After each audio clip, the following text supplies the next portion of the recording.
Hi everyone, welcome to Hot Seat with Cognizant Clay. I am your host, Clayton Terrio. Today on the show we have Sara Mcconnell. Sara is a mom of a little boy named Dennis who was diagnosed with Duchenne muscular dystrophy. She is also the founder of the blog Menace to Duchenne on Instagram, which was founded to raise awareness and support for those living with Duchenne muscular dystrophy. I hope you guys enjoy it. Hello, how's it going? Hi, how are you? Good, good. It's as good as I can be with all this quarantine going on, but it is what it Yes, is, right? I hear you. Yes. Yeah, well, first of all, thank you so much for doing this. I appreciate the interest. It's pretty cool to connect. No, of course. Actually, I appreciated you reaching out to me. I haven't done anything like this before, so this is interesting. Yeah, it's definitely different, but I figured since we have the relation with the diagnosis that it would Yes. be really good to do, just a positive interview and just get Sure. your take on it. Okay. Well, first of all, how are you doing through all this quarantine? Um, we're doing okay. I mean, we have been at home since probably the middle of March.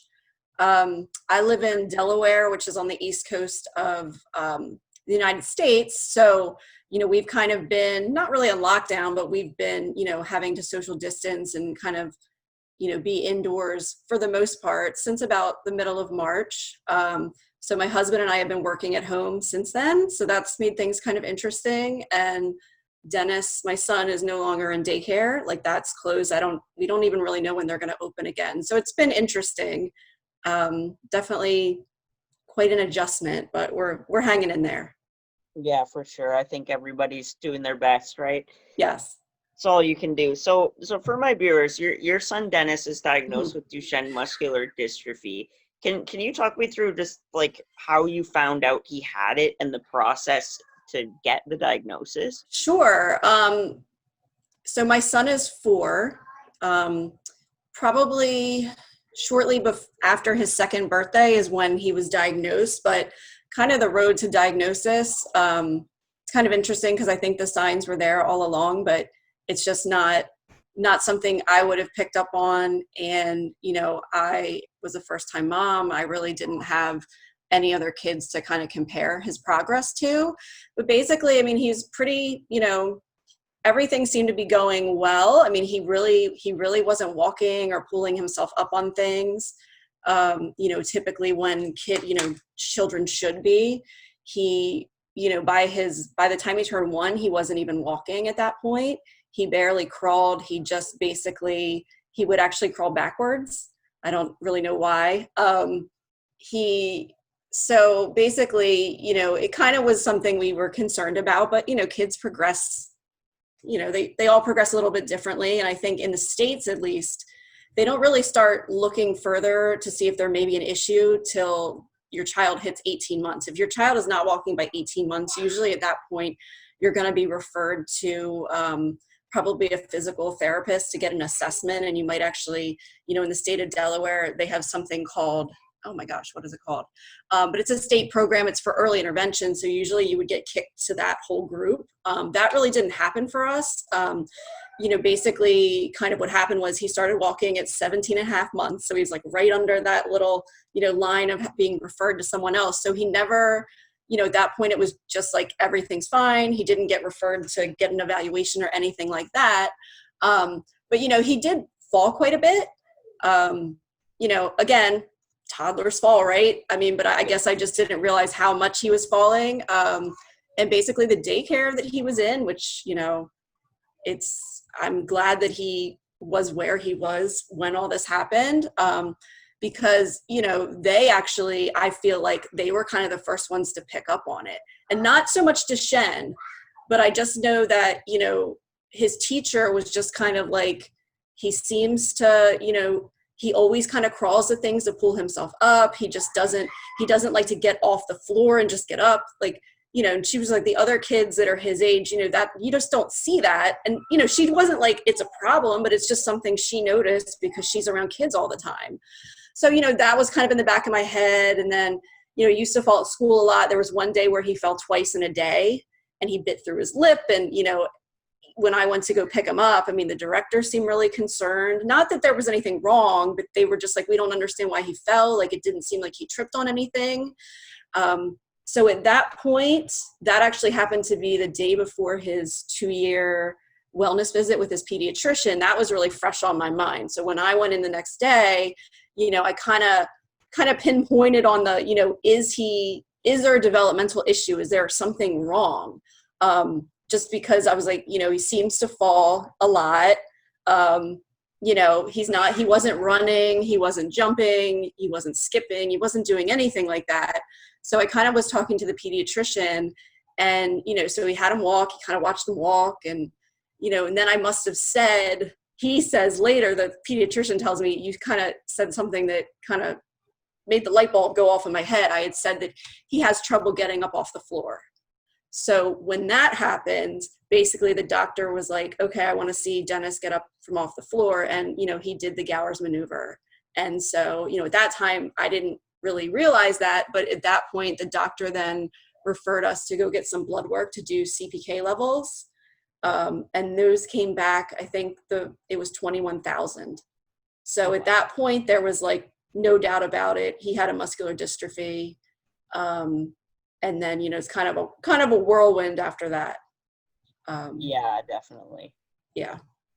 So, well, and that's a lot of me. I didn't walk till I was about 18 months as well. And I would cry all day. And the doctors told my mom, well, it's colic. She goes, well, no, it's not. I assure you it's not. And they kept saying colic. And then I was lucky enough to get my diagnosis at about 9 months, which is like very early. Super early, but she works in healthcare, so she kind of knew. I think it's like you say, first time mom, you don't know exactly what to look out for. Not it's hard. At all. Yeah. Sure. And so due to all this, you started a blog called Menace to Duchenne, which obviously his name is Dennis. So I think Dennis the Menace is a little bit of a focus there. And you focus on raising awareness for muscular dystrophy in an open and positive way. Okay. Do you remember like what went through your head to start that? So I think when he was diagnosed, I had heard of muscular dystrophy. I didn't really know much about it. I think I was like with most people, isn't that like, MS? And that's kind of the joke now, because you say muscular dystrophy. Isn't that like MS? And it's like, it's not like MS. But again, I didn't know much about it, and again, I went against what the doctor told me to. I Googled like crazy. Like as soon as he called me to tell me, the CK levels were elevated, the first thing I'm doing is on Google. And, a lot of the stuff that I came across was terrifying, to be honest. It was just absolutely terrifying. And then from there, I started looking on Instagram, looking for the hashtag Duchenne and muscular dystrophy, trying to find anything I could to kind of learn, like, what are we going to expect? Like, what does this even mean? Like, is my kid going to have a happy life? Like, what is going to happen to us as a family? And I actually came across some moms that were kind of already doing Instagram accounts, following the journey of their family and their kids with Duchenne. And that really helped me, finding out that there was like other people online. Like, I know every kid's journey is a little bit different, but just seeing what to expect and like, what are their kids doing right now? Like, what are the treatments like, as well as just Facebook. I mean, there's lots of groups on there that are almost like a lifeline, especially right after the diagnosis. And so when I kind of started the Instagram account, I mean, I don't think of myself as having this like big voice. I don't think of, I don't know that I'm really all that special or that we're special as a family, but I kind of did it probably first to help myself, because I felt like it was like kind of cathartic to get everything out. And then the other thing was just thinking, there's going to be other families in the same position. I would want them to have like, find our account, and maybe that will help somebody. So that's really two of the reasons why. And I guess the third would be, like many people, I didn't really know what Duchenne muscular dystrophy was. And I just feel like we need to raise awareness. And I'm thinking that might be a way to raise some awareness. So that's kind of what led me to the Instagram account and the Menace to Duchenne. And yeah, we definitely Menace to Duchenne, Dennis the Menace, and I thought of Menace to Society. I don't know why. I just put all that together because everybody seems to have some sort of interesting tagline for their Instagram accounts and Facebook pages and that sort of thing. Yeah, and I think it's good to have a sense of humor about it. Like, yeah, it's not a nice disability, but at Hmm. the end of the day, you know what I mean? You have to Hmm. just keep going, and it's Yeah. hard at first, but I Yes. find reading by the book is Hmm. very hard to take in Hmm. because that's just a doctor's not necessarily opinion, but his Right. observation. And Yes. I think doing it, looking at moms of kids with it, dads, even the Hmm. kid himself is a Hmm. way better way of looking at it because Yes. everybody's different. We all have the Yes. same disability, but we're all different, right? And Absolutely. it's very it's a very hard thing to go through, but Hmm. I think you're very positive, it seems, and that really helps. My mom's the Yeah. same way. It's Okay. always something happy coming out of her Right. mouth, and it always makes you feel better. Yeah. I don't know how positive I am. I mean, I try to kind of, especially with that, my account, try to just give what I'm really feeling, but I do try to put a positive spin on it. I don't know how often I'm positive, but it's nice to hear that it comes across that way, and it's not, because I don't want to be doom and gloom, but there's a lot of things that go along with this that are really hard. Um, we're in the very early stages of the disorder. But it's scary, like thinking of what the future might look like. And I think that Yeah. kind of has been the hardest part.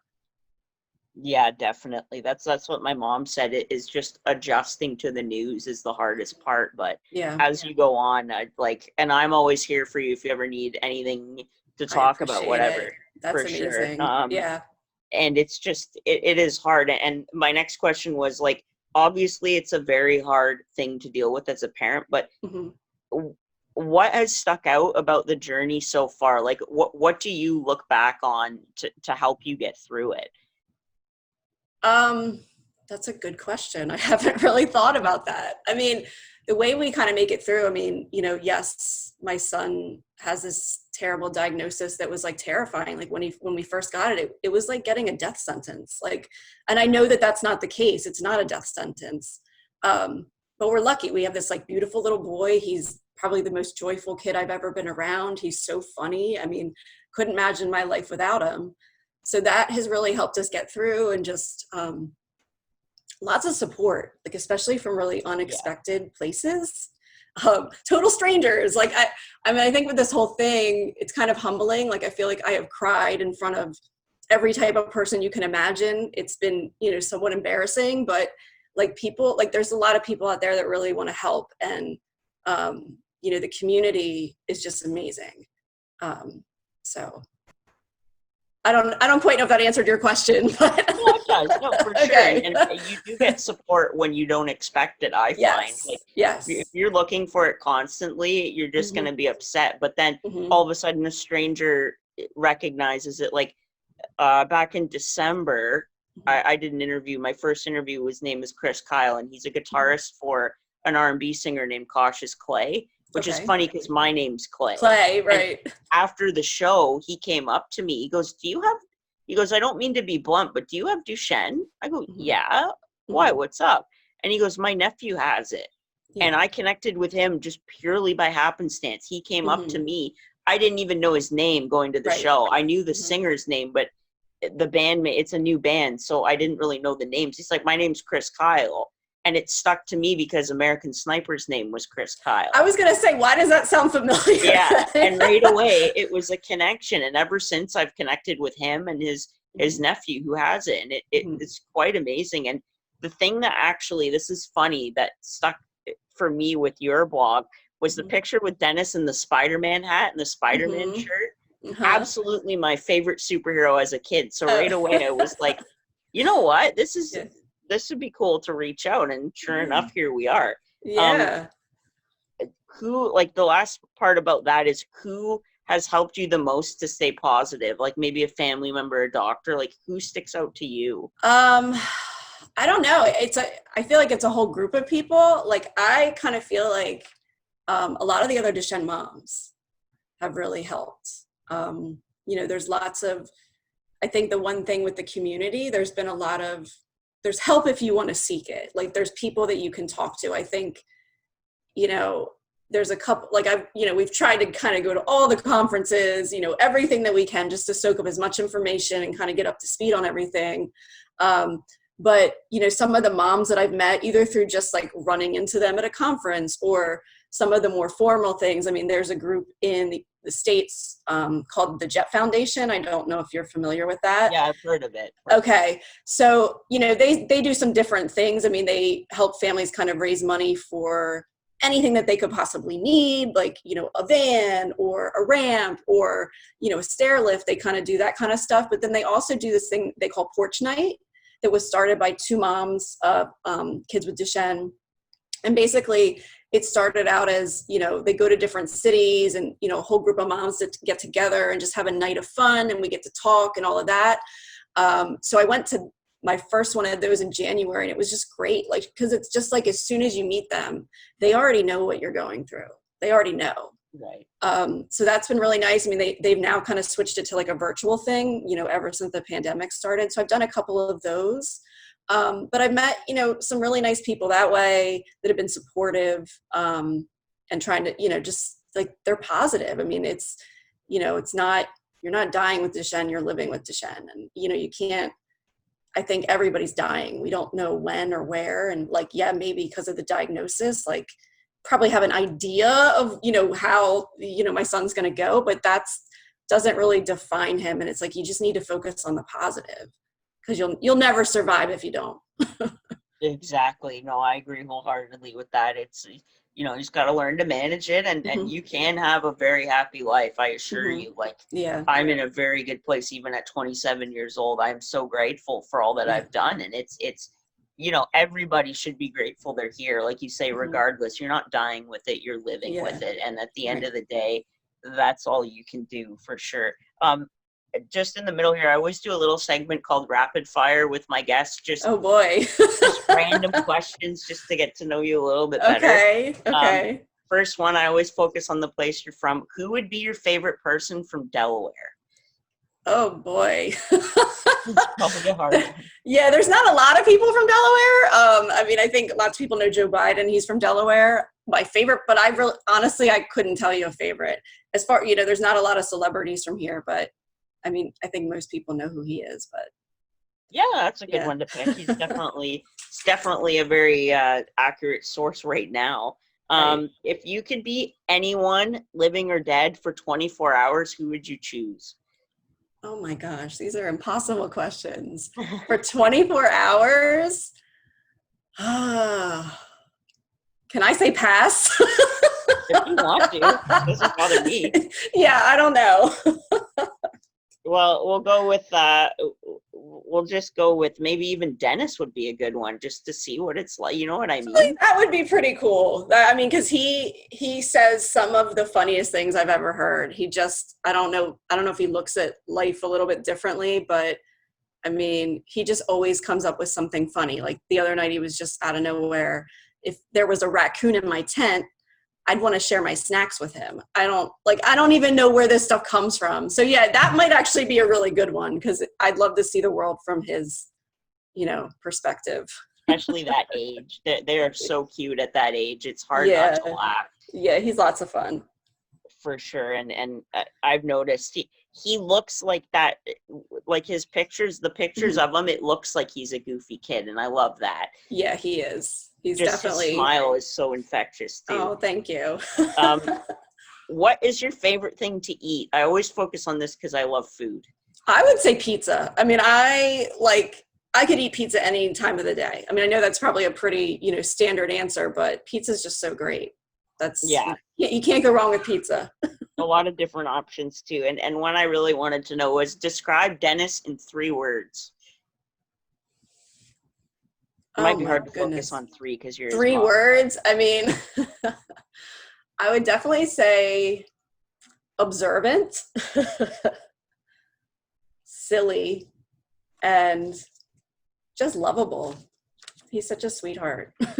Yeah, that's good. And then he's like, he does remind me a lot. Like you say, he's goofy. My dad has so many clips of me as a kid just saying random stuff. Yeah. And it's definitely, and we're living in a good time to keep that, you know what I mean? You can record it and keep it forever, which is good. Yeah, we try to do that. I mean, even just little songs he comes up with. I mean, I just think it's so funny. Like he was, I don't know, one night randomly just started singing about like making a robot. Like, It's great. And I think yeah. you'll find a lot of people I know with this disability are we're wise beyond our years because of Hmm. what we're going through. And it's funny you Yes. say he's really observant because Yeah. my parents would tell me, don't touch that. I'd touch it. I'd want to Hmm. touch everything and learn everything I could. And Right. my mom would get annoyed because I would constantly ask questions. And the running joke in our family is do a project Right. because just like, Mom, what did a T-Rex eat? I don't know. Google it. Like, right? Yeah, no, that's Dennis. What did this? Yeah, I honestly, Dennis loves dinosaurs, and I kind of made the mistake of telling him that they were extinct, and he started crying Oh no. because he was so sad. And Because there's we were still gonna go some. to the zoo, and he thought he was gonna see dinosaurs there, and I was like, you're not, buddy. Sorry. Sorry, they've been gone for millions of years. I know you Yes. can't quantify that, but it's hard. Right. And just getting back into the questions a bit, apart from Okay. your blog, which obviously isn't a charity, but what other Right. charities or advocacy groups do you support? I mean, there's so many. I mean, I think like sometimes like I'm glad I'm not a millionaire because I would have no money. Like I would just give it away because there's so many great organizations, and it's really hard to, I want to support them all, and it's hard to kind of raise money for all of them. But I would say kind of the first one we were introduced to was Parent Project Muscular Dystrophy, and that's because the hospital that my son goes to is a certified center. So basically we met people from that um, nonprofit immediately. And so, that's one that, I have raised money for. I mean, small amounts, but, every little bit accounts. So, I like to support them. I love to support Cure Duchenne because I just think they're taking such an interesting approach to the nonprofit. And they're doing some great things. I mentioned the Jet Foundation. That's probably one I've like more recently become more familiar with. Um, I mean, there's a bunch. I'm trying to think of some of the other ones. There's a local one. So there's a local one in Delaware to me that basically is there to help any family that has muscle disease. So it's not just Duchenne, but it's called Muscle Movement Foundation. Um, and basically what they try to do is help raise money for like kind of like the Jet Foundation for kind of more practical things. It's not about research and that sort of thing. It's like if you need a wheelchair ramp, I mean, they'll try to get they'll raise money to fund that. If you need a van, if you need to remodel your house. So that's one I've been involved in, mainly because it's local and it's like helping local people. So that's another one I've been involved in, just as far as going to events and raising money. And, we do like to support Ronald McDonald House, Yeah. just because I just think they do a great thing. And we haven't needed to stay in a place like that because we've been fortunate enough that the hospital that Dennis goes to is actually in Delaware. But, I think lots of families rely on Ronald McDonald House. So that's one I like to support as well. That's another big one in Canada. We have a Mm-hmm. lot here. Toronto and Hamilton. Those are the two cities like outside Oakville Mm-hmm. where I live, and it's the stuff they do is incredible, and a Yeah. lot. There's so many children's hospitals in the Mm-hmm. States and here that I think the awareness is getting better, and Mm-hmm. that's how it should be. I find a lot Right. of disabled people get kind of put on the back burner, and Mm-hmm. it's nice that you have a lot of charities to fall back on. Right. What advice would you give to a parent or family member who has received the diagnosis? Oh my gosh. Well, I mean, give yourself time to grieve because that I kind of say that when getting the diagnosis really felt like a bomb had like detonated on our entire life. I mean, Yeah. Just because it just, blew everything apart. And it's really, I mean, it's a really shocking, piece of information to get because it does, affects everything in your life, in the future. And, it's a really hard thing to, it's just hard information to get. But, as far as like what I would recommend, I mean, definitely, I would say see a therapist. I mean, not to joke around, but I just think it's really important to, talk to somebody. Obviously, if you have people close in your life, you want to get as much support as you can from them. But I do feel like it's really important to reach out to, some of the organizations because they, they want to help newly diagnosed families, like PPMD. Like I said, the Jet Foundation does some things with, that's more like geared towards moms. But I just think like that is so important, like trying to find other families and other people going through the same thing, because I just kind of feel like as much as like people in your life try, like until you've been through something like that, like you don't know, like it's just, there's, Right. it's hard to like, I almost feel like I stopped being able to relate to like typical people. Like I just feel like it's just hard for me to relate to people now in a way, but I just feel like, there is fortunately lots of support out there. I mean, even if it's just social media, like following other families or getting onto like Facebook on like a DMD moms group or something. I mean, that stuff like helped, because especially in the beginning, it's really hard to talk about. So it's kind of helpful to be able to read and see what other people are going through. And like, I mean, that would be the thing. I just can't imagine getting the diagnosis before social media. I mean, I feel for those families, because I don't even know where I would be if we weren't able to access, other families and other people going through the same situation. Right, and that's I think my mom would agree with that, because I'm born in 1992, and Right. she said it was so hard to find resources, and it was like you say, it's like a bomb going off, and Mm-hmm. it's funny. It's good that you joke about the therapy though, because it's Mm-hmm. good to joke, Yeah. right? Joking helps. Like my mom and I like constantly are making fun of me and the diagnose, like just Mm-hmm. making light of it, because at the end Yeah. of the day, if you can laugh at yourself, then you're pretty good. And like you say, Yeah. he seems like a very funny kid, so Mm-hmm. hopefully he gets the sense of humor and doesn't get too down on himself, because Yeah. he's got a long way ahead of him for sure. Yep. Yep. And during this time of quarantine, it's obviously like super hard for people to get their messages out. Mm-hmm. How do you think we can keep supporting the disabled, not just muscular dystrophy, but the Right. disabled community as a whole during this kind of shutdown period? Um, I don't really have a good answer for that, but I would just say like continuing to use your voice. Um, Right.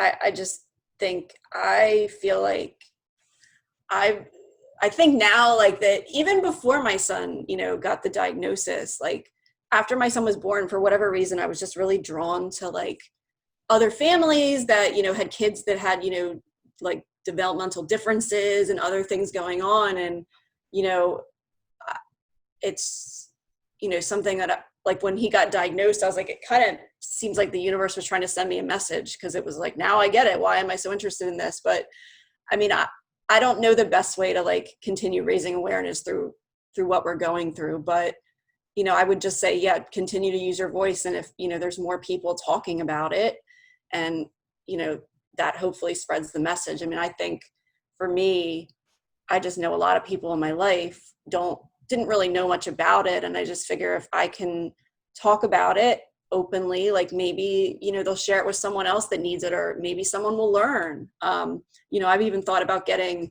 little cards that I think PPMD actually has cards, but like getting my own personal cards with Dennis's like face on it, and just giving some facts about Duchenne, because like I said, nobody really, like there's lots of people that don't know what it is.